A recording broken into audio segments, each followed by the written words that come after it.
바로 어제 베트남 정부가 베트남 주재 한국 대사관을 통해 오늘 0시 1분부터 한국인의 무사증 입국 허용을 임시로 중단한다 밝혔습니다. 지난해 30일 경과 규정까지 폐지되면서 기존에는 한국인이 베트남에 무비자로 입국할 수 있었던 것은 물론이고 베트남을 다녀온 후에 30일이 지나지 않아도 다시 베트남을 방문할 수 있었습니다. 한국을 최고의 동맹국이자 신뢰하는 국가로 여긴 것이죠. 2004년 7월 베트남이 한국인의 베트남 무비자 입국을 허용한 지 무려 16년 만에 처음 발생한 일입니다. 여기에 최근 베트남이 호치민에 도착한 한국인 5명의 입국을 거부한 케이스가 발생해 논란이 증폭되고 있습니다. 입국 거부 이유가 바로 출신지가 대구나 경북이었기 때문이었습니다. 이들은 출신지와는 달리 현재 한국에서 거주하는 주소는 다른데도 말이죠. 우리나라 주민등록증을 보시면 생년월일 다음에 뒤 7자리 중 첫 번째는 성별을 나타내고 두 번째와 세 번째 숫자가 바로 출신지 지역을 나타내죠.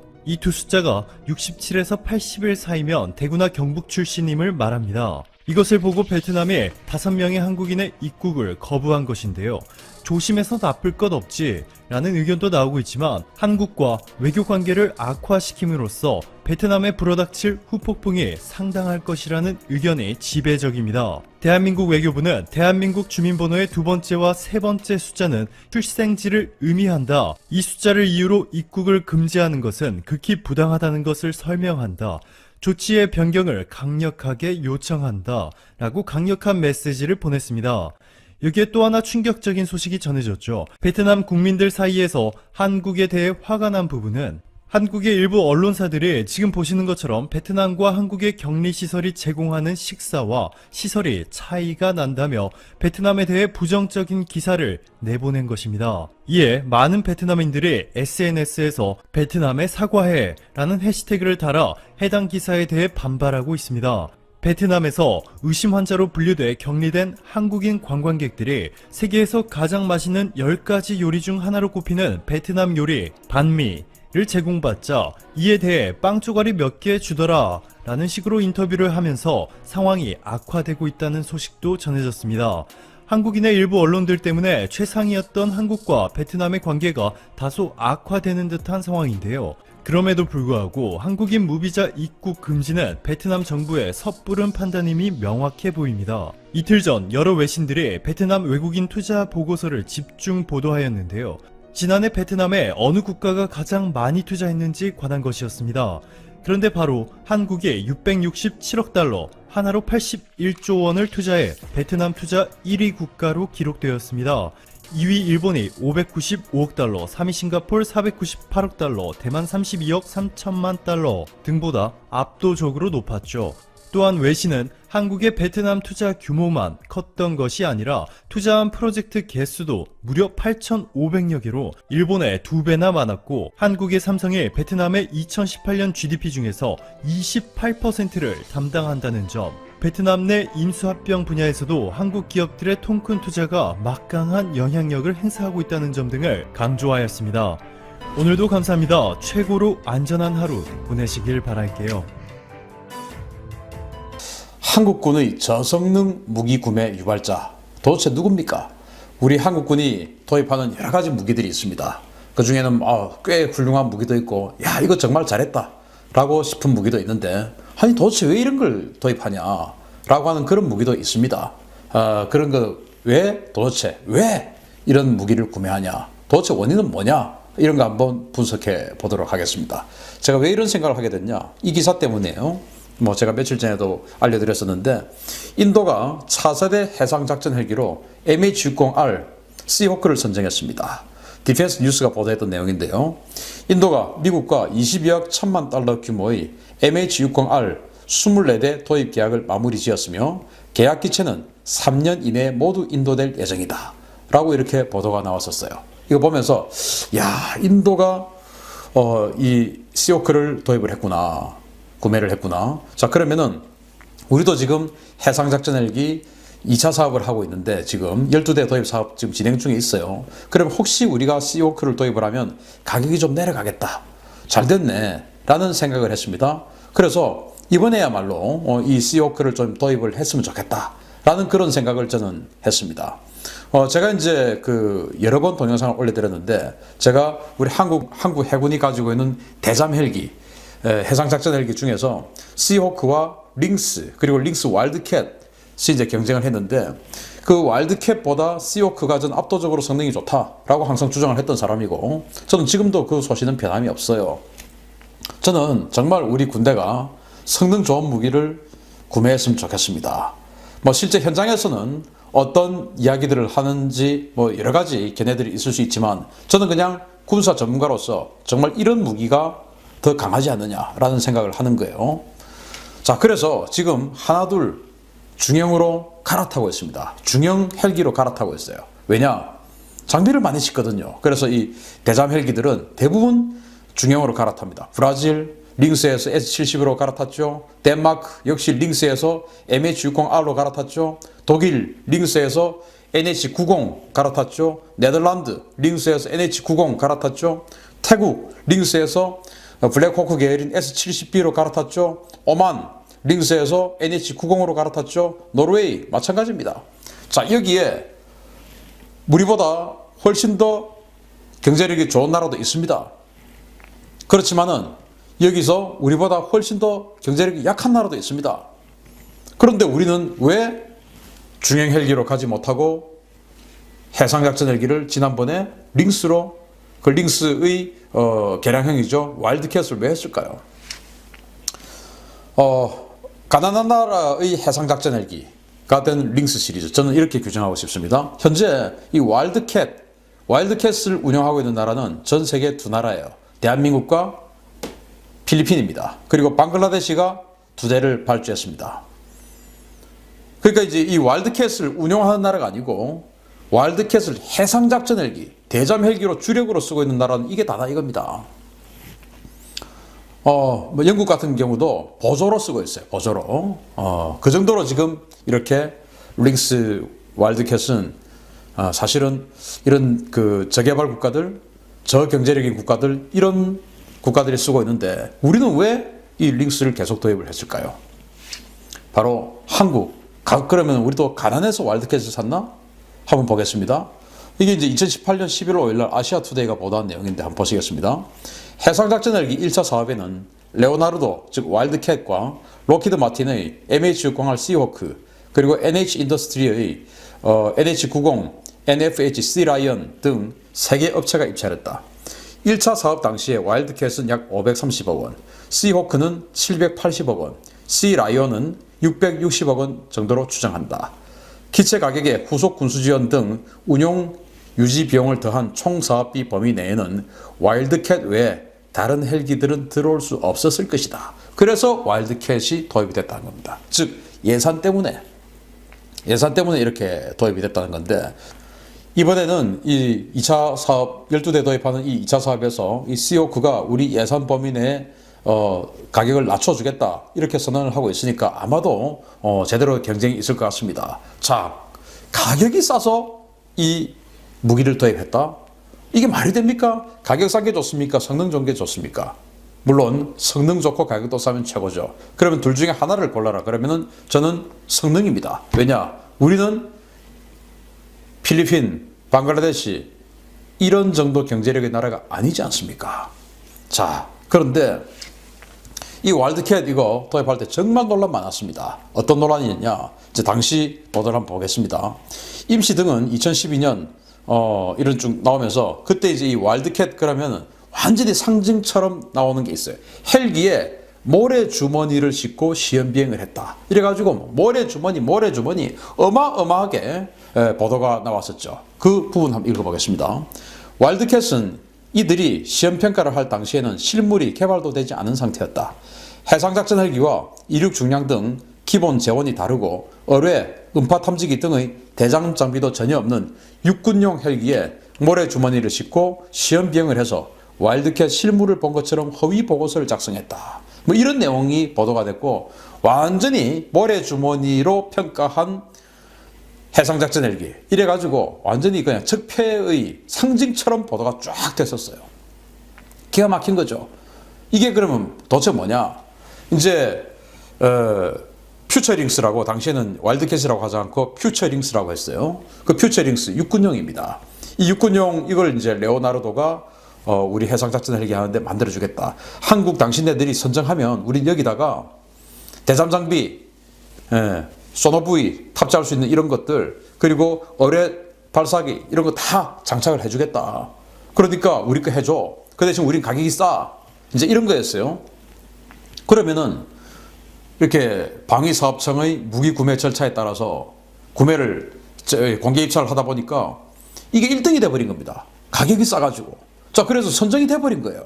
자, 그럼 선정을 하는 과정에서 시험평가를 해야 되는데, 이제 그 해군본부에서 또는 방위사업청에서 또는 합참에서 이제 이 시험평가를 해야 되지 않습니까? 그 해당 기관에서 시험평가를 하는데, 그러면은 방위사업청에서 이거 시험평가 해라 라고 하니까 이제 그 유관 기관원들이 평가를 하죠. 그런데 문제는 해상작전 헬기, 즉 대잠 헬기가 없어요. 육군용 헬기예요. 가봤더니 뭐 가봤지 않아도 알죠, 뭔지. 그래서 그러면은 이 육군용 헬기인 이 헬기에다가 대잠 탐지 장비를 넣고 어뢰를 장착하고 하면은 무게가 완전히 달라지지 않습니까? 그런데 지금 이거는 육군용이에요. 그런데 이 대잠 작전을 하려면은 채공 시간 얼마 돼야 되고, 어뢰를 장착하고 소나를 장착하고 한 상태에서 채공 시간 얼마, 속도는 얼마, 뭐 이런 것들이 다 규정이 있어요. 그러면 그 규정대로 이 성능이 나와주는지, 이들이 스펙으로 지금 보고한 이 재원상의 그 재원표와 실제 성능, 그 무게하고 그 밸런스 이런 걸 갖췄을 때 정말로 맞는지 하려면 어떻게 해야 됩니까? 없는데 할 수 없이 모래주머니를 따라서 밸런스와 무게를 맞추어서 해야 되죠. 또 특히나 이 항공기는 밸런스가 대단히 중요하지 않습니까? 예를 들어서 이 기수 부분, 즉 주둥이 부분의 무게가 너무 무거우면 비행기가 못 뜬다든지 아니면 제대로 비행이 안 된다든지 이런 오류가 있을 수 있어요. 그런데 대잠 장비는 전부 이 기수 부분, 주둥이 부분에 다 들어가죠. 그럼 여기다가 무게를 맞춰야 되는데 어떻게 맞추겠습니까? 없는데.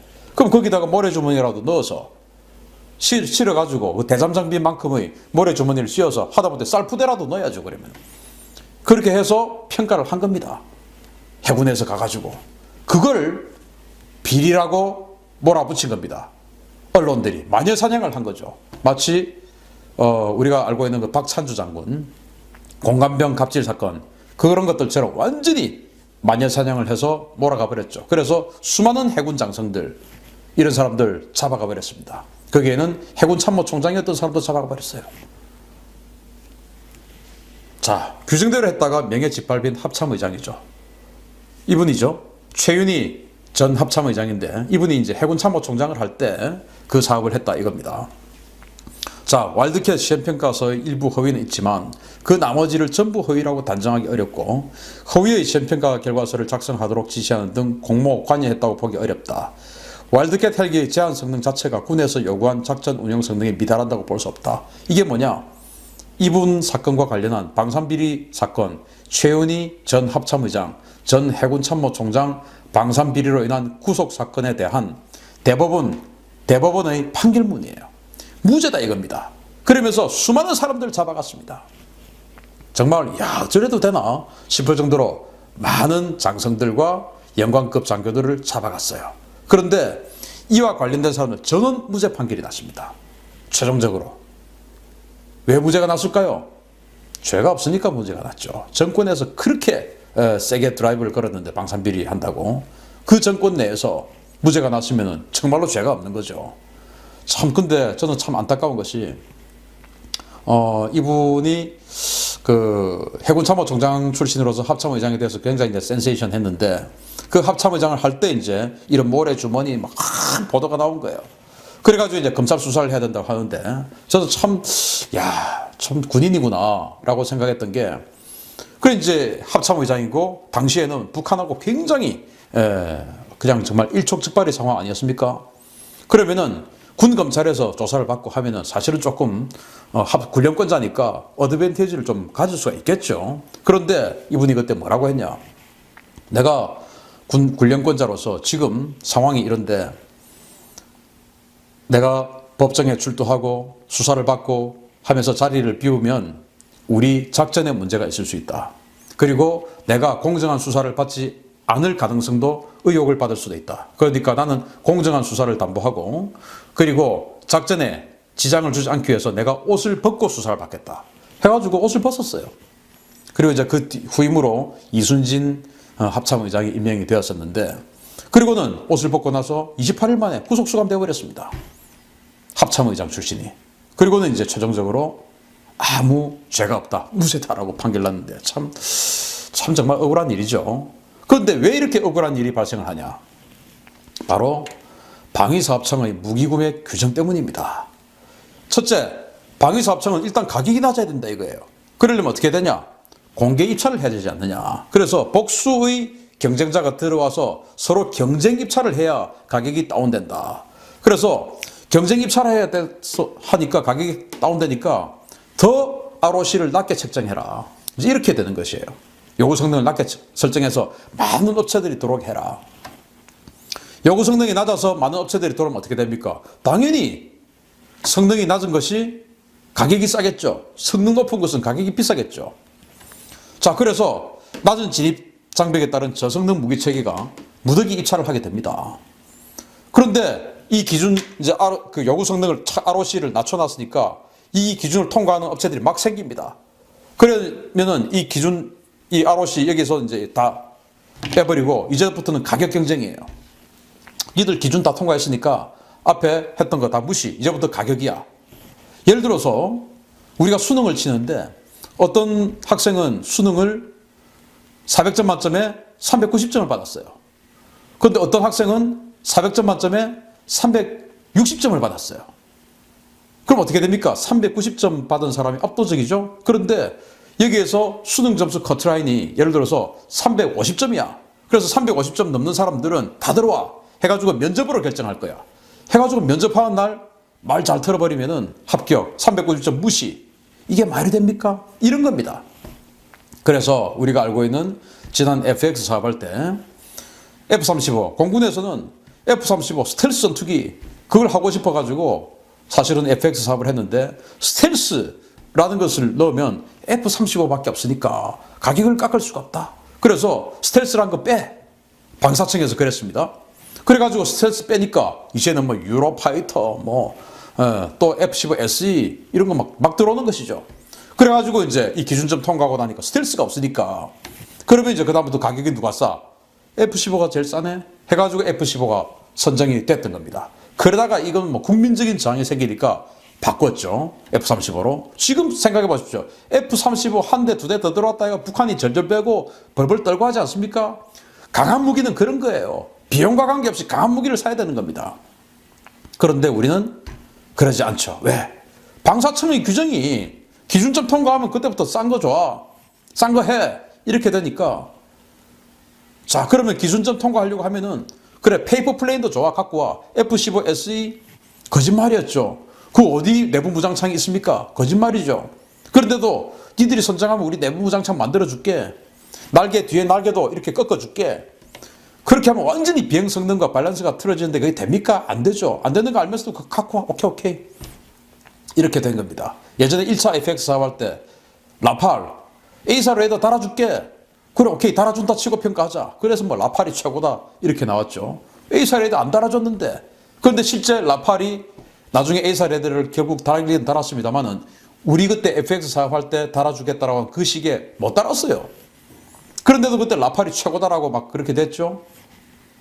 그리고 2차 FX 사업할 때 F-15 SE 존재하지도 않고 존재할 수도 없는 그 전투기 페이퍼 플레인 선정했죠. 이런 식이었던 겁니다. 그런데 이 퓨처링스 이거밖에 없는 걸 가지고 와일드캣 대잠 헬기를 만들어주겠다고 했는데 그걸 이제 방사청이 가격 싸니까 선정을 한 겁니다. 그럼 어떻게 해야 됩니까? 이게 진짜 되는지 안 되는지 해봐야 되는데 육군용 아무것도 없는 깡통 버전밖에 없으니까 여기다가 쏘나 대전장비 무게만큼 무게를 앞에다가 무겁게 하자. 그리고 날개 부분이 있으니까 이 옆에다가 모래주머니 달아서 어뢰 달았다 치고 또 무게를 맞춰보자. 그래서 정말로 뜨는지 정말로 비행은 할 수 있는지 바다에서 작전할 수 있는지 해보자 라고 한 게 잘못이다. 이런 식으로 마녀사냥을 했던 게 와일드캣 사업이에요. 그 모든 것은 방사청의 이런 규정 때문입니다. 저는 이번 총선에서 당선되는 국회의원들이 이 규정 방위사업청법 이거 바꿔야 된다고 생각합니다. 왜 안 바꾸는지 모르겠어요. 국회 국방위원회 너무 비전문가들만 있어서 그렇습니까? 저는 이거 진짜 바꿔야 된다고 생각합니다. 정말로 강력한 무기를 구매하자. 자, 이런 규정이다 보니까 미용실, 이 미용업체가 납품하는 이 짝퉁, 완전히 중국제 가짜 짝퉁 나이프가 우리 특전사의 전투용 나이프로 납품되는 이런 청구까지 벌어지는 겁니다. 제가 해드렸지 않습니까? 이런 상황. 이게 모든 것이 방사청의 규정 때문입니다. 이거 바꿔야 됩니다. 이 규정 때문에 우리 군인들은 정말 저성능의 이런 무기를 가지고 어쩔 수 없이 사용할 수밖에 없고, 또 이런 규정으로 인해서 정말 노력했던 수많은 사람들이 억울하게 누명을 썼던 이런 흑역사입니다. 이거 바꿔야 됩니다. 그래서 군의 전력, 사기 이 모두 짓밟고 있는 이 무기 도입 규정 전부 뜯어고쳐야 된다. 이번 새로운 21대 국회에서 반드시 이거 고쳐줬으면 좋겠다라는 말씀을 드리면서 지금 이제는 정말 최강의 무기체계, 모든 부분에서 최강의 무기체계를 도입하고, 또 이런 국민으로부터 방산비리라는 누명을 써서 군 전체가 호도되고 오해받고 하는 그런 신뢰를 잃고 하는 그런 상황이 없어졌으면 좋겠다. 그 군의 신뢰를 갉아먹는 이런 소재 중에 하나가 바로 저성능 무기의 도입이다. 저는 이렇게 봅니다. 물론 이 와일드캣에 대해서 다른 사람들은, 일부 사람들은 성능 좋은데 왜 그러냐, 신인균 저 사람 이상하다. 물론 저하고 모든 것이 무기체계를 바라보는 눈이 똑같지는 않습니다. 저는 그렇게 생각하는 겁니다. 저는 이거 MH90이 더 좋다. 그렇지만은 와일드캣을 도입하는 이런 상황에서 비리는 전혀 없었다. 여러분 안녕하십니까. 이 세상을 보시면서 구독 버튼도 꼭 누르시고 많은 분들과 공유해 주시면 대단히 고맙겠습니다. 지금 시중에 마스크를 구할 수가 없어가지고 이 마스크 대란이 계속되고 있습니다. 자, 문재인 정부가, 그리고 문재인 대통령이 직접 나서서 이 마스크 문제를 해결하겠다고 이야기를 했지만은 이것은 말이죠, 현장에서는 전혀 마스크 문제가 해결이 되고 있지 않습니다. 오히려 이 시민들이 마스크를 사기 위해서 너무나 긴 줄을 섬으로 해서 오히려 거기서 이 코로나 바이러스가 또다시 전염되지 않을까 하는 이런 우려마저 커지고 있는 이 상황이 지금 계속되고 있습니다. 자, 지금 이 마스크 대란을 보게 되면은 이 문재인 정부가 바로 적폐다라고 하는 이 시민들의 목소리가 쏟아져 나오고 있습니다. 자, 문재인 정부는 이 코로나 바이러스 사태가 발생했을 때 많은 전문가들이 중국인들의 출입을 처음부터 완전히 봉쇄해야 된다고 하는 그러한 조언을 무시하고 정치의 논리를 내세워가지고 과학을 무시함으로 해서 지금 우리 사회의 확진자가 5,000명을 넘어섰고 사망자가 지금 30명을 넘어서고 있습니다. 자, 그리고 이렇게 급속하게 확진자가 퍼지게 되니까 전 세계 92개국이 한국인들의 출입을 완전히 봉쇄하거나, 그리고 도착하게 될 경우에 의무적으로 14일을 격리하는 이런 지금 조치를 취하고 있습니다. 자, 한국인들이 전 세계적으로 그야말로 이 국격이 떨어지고 한국인들이 미개인 취급을 당하고 있는 이런 지금 상황이 전개되고 있습니다. 특히 국내에서도 아직 확진자가 계속 증가하고 있는 상황에서 국민들이 이 마스크를 구하지 못하고, 특히 어린이들을 위한 그 마스크도 제대로 확보하지 못함으로 해서 부모들의 불안감이 너무나 커지고 있습니다. 자, 문재인 정부가 이제는 국민들에 의해 가지고 마스크 대란, 그리고 이 코로나 바이러스에 대한 대응의 실패로 완전히 지금 적폐로 내몰리고 있습니다. 자, 우선 이 문재인 대통령이 한 이야기를 마스크와 관련해서 보게 되면은 2월 3일 날 문재인 대통령이 수석 보좌관 회의에서 취약계층에 대한 마스크와 손 세정제 지원에 만전을 기하겠다라고 국민들에게 약속했습니다. 자, 그런데 3월 3일 날 국무회의에서 한 달이 꼭 됐습니다. 마스크를 신속하고 충분히 공급하지 못해 불편 끼치고 있는 점에 대해 국민들에게 매우 송구하다. 자, 한 달 동안 이게 이 정부가 말이죠. 그 문제에 대해서 해결책을 찾지를 못한 겁니다. 그래서 대통령이 결국은 또 사과를 했어요. 자, 문재인 대통령은 말이죠. 마스크 대란에 대해서 사과를 해야 될 뿐만 아니고 자기가 정치적인 논리를 내세워가지고 중국인들을 여기 들어오게 말이죠. 초기에 대문을 활짝 열어놨지 않습니까? 우한 지역만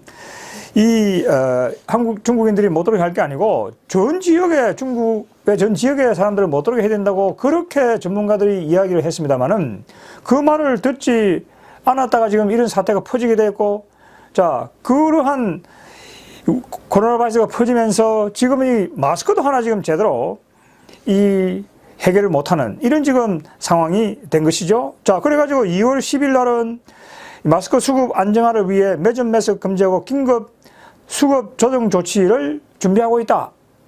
자, 그 다음에 또 25일 대구 특별대책회의에 가서는 마스크는 수요를 감당하기 충분한 생산 능력이 있다. 자, 그렇지만 가수요 매점 매석에 대한 실효적 대책이 반드시 필요하다. 자, 26일 볼까요? 경제부총리가 말이죠. 정례 보고를 했는데 그때는 물량 문제는 많이 좋아졌다. 국민에게 약국 등에 가면 언제든지 마스크가 있다는 그것을 인식시키면 문제 해결이 될 것이다. 자, 또 28일 날 말이죠. 여야 대표회담에서 또 사과를 했습니다. 국민께 송구하다. 여러 대책 나눠나시니 오늘부터 내일 모레까지는 효과가 있을 것이다. 그런데 29, 3월 1일, 2일에도 효과가 없어요. 그걸 또 3월 3일 또 사과했습니다. 자, 그랬더니 3월 1일 날에 이제 결국은 문재인 대통령이 그 밑에 장관을 다 거쳤습니다. 그 경제부총리하고 밑에 무슨 시약청장한테 그 긴급 보고를 받으면서 공급 계획을 세우는 것만으로는 문제 해결할 수 없다. 그 방송 담당자들이 직접 현장을 방문해가지고 문제점을 해결해라. 그러니까 이게 완전히 말이죠. 이 지금 문제를 어떻게 풀어야 되는지 그걸 전혀 지금 모르고 있는 것이죠. 그게 여러분 왜 그럴까요? 이 과학적인 인식이 없어서 그러죠. 문재인 대통령은 말이죠. 지금 제가 오늘 이 마스크 대란을 갖다가 여러분들께 말씀드리는 이유는 문재인 대통령의 저 사고방식에는 과학적인 마인드가 완전히 빠져 있습니다. 우한 폐렴 사태에 처음에 대응하는 것. 그 다음에 여기 지금 마스크 문제를 해결하는 이런 방식을 봐도 전혀 그런 이 과학적인 마인드가 빠져 있어요. 여기 지금 이 중앙일보가 잘 보도한 내용을 보게 되면은 대만에도 이 2월 초에 신종 이 코로나가 들어와가지고 지금 확진자가 41명이죠. 대단히 성공적으로 대만은 중국인들이 처음부터 들어온 걸 철저히 봉쇄했기 때문에 이 확진자가 41명밖에 지금 없습니다. 자, 그래가지고 그래도 중국 이 대만 국민들이 거기에 대해서 우려를 해가지고 마스크가 이제 상당히 부족했죠. 그러더니 어떻게 했느냐. 거기 있는 우리로 치면은 이 과학기술부 장관이죠. 오드리 탕이라는 대만 디지털 정무위원이죠. 장관이 말이죠. 민간업체하고 이 협력을 해가지고 이 실시간으로 대만 내에 마스크 재고가 어디 있는지 실시간 마스크 맵 지도를 만들었다고 하는 얘기입니다. 자, 이렇게 되니까 대만 전 지역에 그것이 정부가 민간에다가 협조를 요청을 해가지고 그 민간이 그걸 만든 겁니다. 그래서 그걸 갖다가 3일 만에 만들었다는 거예요. 정부가 그러니까 그 마스크 생산하는 공급량만 제공을 하니까 그걸 이 핸드폰에 애플리케이션으로 만들어가지고 대만의 모든 시민들이 딱 핸드폰에 그 앱을 깔아가지고 그것만 켜면은 자기가 있는 위치 근처 어디에 지금 마스크 재고가 그 다음에 어른용, 어린이용 그게 재고가 몇 개며 또 이 영업시간은 언제까지인지 전화번호는 어딘지 자 그렇게 해가지고 쉽게 그걸 알아볼 수 있도록 그렇게 했다고 하는 얘기죠. 그러니까 지금 벌써 대만은 공급만 문제가 되는 게 아니고 그 다음에 거기에 대해서 수요자의 국민의 입장에서 그걸 갖다가 편리하게 앱으로 즉시 만들어 가지고 이 문제를 해결했다고 하는 얘기죠. 그러니까 지금 문재인 대통령이 2월 3일부터 3일까지 지시를 하고 그 밑에 장관들 하는 얘기를 이렇게 쭉 들어보게 되면은 이런 과학적인 마인드가 전혀 지금 없는 것이죠.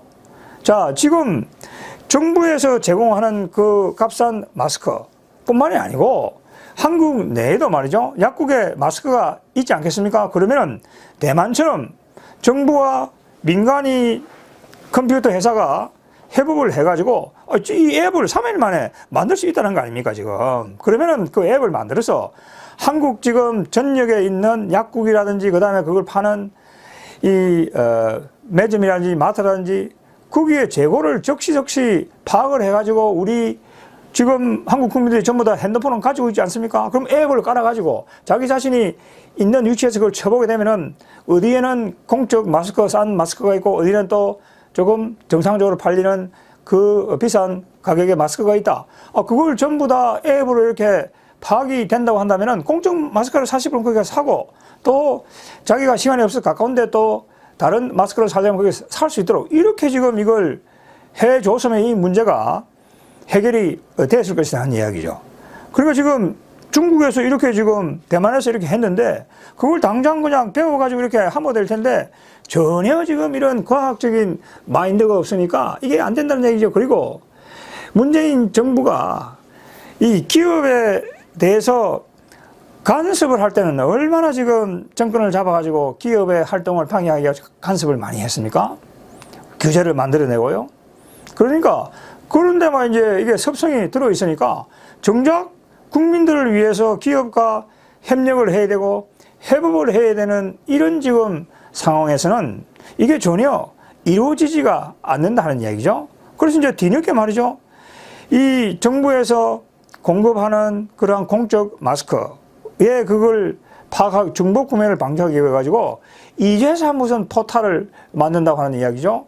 자, 그런데 그걸 과연 중복 구매에만 초점을 맞춰서 되겠습니까? 대만이 하는 것처럼 여기 지금 생산이 얼마며 그것이 어디에 공급이 되고 그걸 갖다가 전산망을 통해 가지고 즉각적으로 파악을 해 가지고 우리 국민들의 불편이 없도록 또 국민들의 불안감이 없도록 이렇게 이 문제를 해결하는 것이 정부의 역할 아니겠습니까? 근데 정부가 세금을 받아 가지고 도대체 뭘 한다는 이야기죠? 그러니까 이게 이제 이번 제가 얼마 전에 세상일께서 여러분들께 올려드렸지만은 이번 우한 폐렴 사태는 우리 한국인들의 인식, 생각과 그리고 생활 양식, 그리고 정치 의식, 그리고 사회, 경제, 문화적인 그 분야에서 엄청난 변화를 가져올 것으로 이렇게 예상이 됩니다. 특히 가장 우려되는 것은 이 문재인 정부가 초기에 우한 폐렴 사태를 제대로 막지 못했고 그 다음에 그 이후에도 이것을 대응해 나가는 방식에서 본다고 한다면 마스크 대란을 겪고 자 이렇게 아직까지 지금 이게 해결되고 있지 않습니다. 이렇게 하면서 문재인 정부 자체가 완전히 지금 적폐로 내몰리고 있다 하는 것이죠. 그래서 이번 사태 때문에 우리 국민의 정부에 대한 불신이 점점 더 이제 커지고 있다. 자, 앞으로 우리 정치권과 정부가 우리 국민들의 신뢰를 회복하기 위해서 어떻게 해야 될 것인지. 자, 그리고 이 민과 관의 이러한 위기 상황에서 관계 이 설정 문제를 두고 어떻게 해야 될 것인지 이런 문제를 우리가 한번 생각을 해봐야 되겠죠. 그러니까 문재인 대통령의 생각에는 전문가들에 대한 존중이라는 생각이 없죠. 한국 사회라는 것이 지금 전문가들을 각 분야의 전문가들이 지금 이러한 사회를 이끌어 나가고 있는 다원적인 사회죠.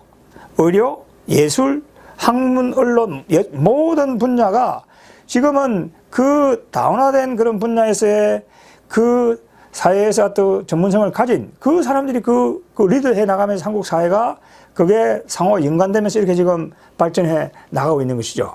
그런데 정부의 이런 다원적인 사회에서 역할이 뭡니까? 그걸 지금 과거식으로 위에서 누른다고 그게 해결이 됩니까? 그 해결되지 않죠.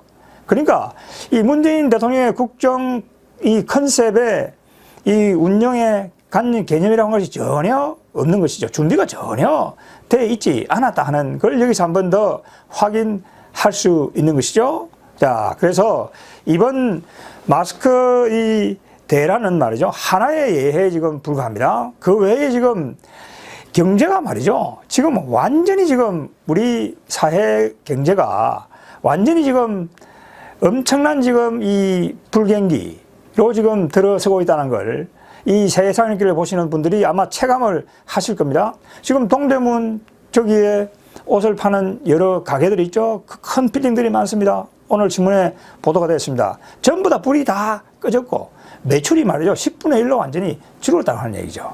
항공사, 항공물류, 그 다음에 음식점 가게 완전히 이게 말이죠. 초토화 지금 됐다고 하는 얘기죠. 그러니까 지금 제가 말씀드리는 마스크 대란, 마스크의 관리 이것은 말이죠. 빙산의 일각에 불과하고 문재인 정부가 완전히 모든 측면에서 적폐의 대상으로 올라다라고 하는 것을 지금 분명하게 보여주고 있는 그런 하나의 사건이다 이렇게 생각합니다. 자, 오늘은 여기까지 하도록 하겠습니다. 감사합니다.